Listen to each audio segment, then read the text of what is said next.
Hi everyone, how's everyone doing? So I've left my selfie stick at home. Look at me. So I'm in my car. I was in the park, and it's interesting because I go to the park nearly every day. I'd say probably every day. I go for my walks, I go to different parks, and because it's an environment that you can't control, obviously because there's people around, there's dogs, there's children making noise, there's all sorts of things happening. I think it's nice for the views, so I did make a few videos by the lake today. But I think sound quality is not working because you're in a public space. You got the ducks, you got the children, you got whatever. So I just thought, you know what, this is a video that I just went live across on my Facebook page, Marianne Hanson Counselling Service. So I really recommend, if you want to see the longer, more intense version of this video, go across to my Facebook page, Marianne Hanson Counselling Service. I went into a lot of detail about this, but I'm going to try and still talk about it here. And what I want to talk about is the different categories of mental health disorders and why it's important to understand what category you're in, because it's all about getting the right treatment plan. So for many people, if you're living in the UK, you have access to lots of information like the NHS website. There are also organisations like Mind, who are a mental health charity, and others, where you can actually go onto their websites and get pretty good information really about the different mental health disorders, the different treatment plans, the different ways to maybe some tips and strategies. There's really good information out there.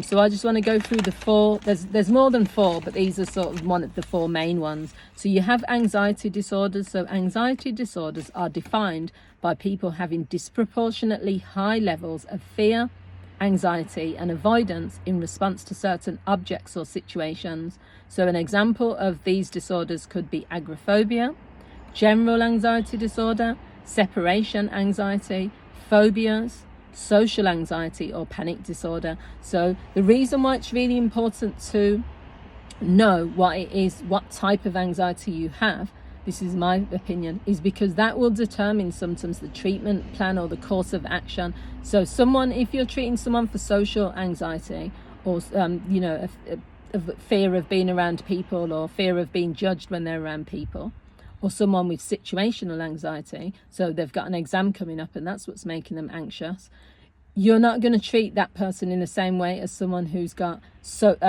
general anxiety disorder, because general anxiety means they've possibly had it for a long period of time. It's not linked with a specific event or a specific thing. They have a personality and also they have a condition or disorder which is there all the time, and it's not attributed to anything. And that's why with some counsellors, they don't necessarily do that first bit of digging around and finding out, understanding more when someone says they have anxiety. For me, you have to first of all check in with the person. How long have you had the anxiety for? What treatments have you done previously? What has worked? What type of, if you had to guess, I've used this word a lot because it's a solution focused question. If you had to guess at what the issue was or the reason you have anxiety, what would it be? The person might say, well, it's because, the guess that I would say is it's because when I was a child I felt really overwhelmed and that has now led me to feel anxious all the time. Or it could be I'm so worried about what people think of me, so its roots are in self-esteem work. So that's why it's important. So the second category is mood disorders. So these mood disorders are conditions that affect your mood. They include sad, empty or irritable moods, along with physical and cognitive changes that affect your ability to function. They also include extreme mood shifts, highs of mania, lows of depression. These can be things like seasonal affective disorder, postnatal depression, situational depression, postnatal depression, situational depression, bipolar disorder, seasonal affective disorder. The same as I've just said with the anxiety. People can come to counselling for low moods. They can come to counselling with undiagnosed depression, with diagnosed depression, with severe depression, with all sorts of different things. Now, we as counsellors, we obviously can't, there was a wasp then, I thought it was going to come into my car, my window's open. So we as counsellors can't diagnose. That's not what we do. A therapist does not diagnose. However, if a therapist is talking to someone and they have lots of different symptoms, which are similar to possibly depression or similar to anxiety, we can suggest that they seek out and maybe get a diagnosis if that's what they want. We can still work on strategies based on what the person has told us. But for me, there is such a shift and a difference between someone who has low moods and someone who has mild depression to someone who has severe depression, or they have, seasonal affective disorder. Again, the more information you have, the better the treatment plan will be, because you want to treat the actual thing that you're working on, but you also want that person to get the right treatment as well. So that's why it's really important sometimes to know what category you're in, to know, to have a diagnosis, because some people don't want that, but I think it's really important. Then the third one is substance-related disorders. So these involve changes in brain chemistry that create a dependence on the substance you're using. So it also increases dependency, withdrawal symptoms, and impairments in your work and personal life due to the substance use. So the only disorder in this situation is because it's related to the substance you're using. So it's got nothing to do with other things.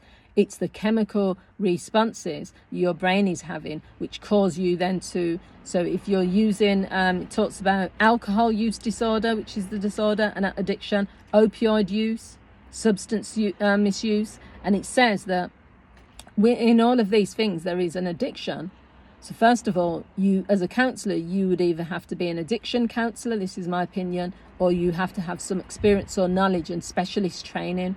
Now, not everyone would agree with that. And to be fair, I've worked with people who have got alcohol issues, but I've been very clear of the type of work I'm doing. I don't specialise in addictions. I don't have the knowledge. I don't have the training. I feel it's a specialist area and there are people out there that can work with it in a better way. However, there are lots of strategies and things which I've probably learnt as a counsellor over the years, which I can recommend, but it wouldn't be...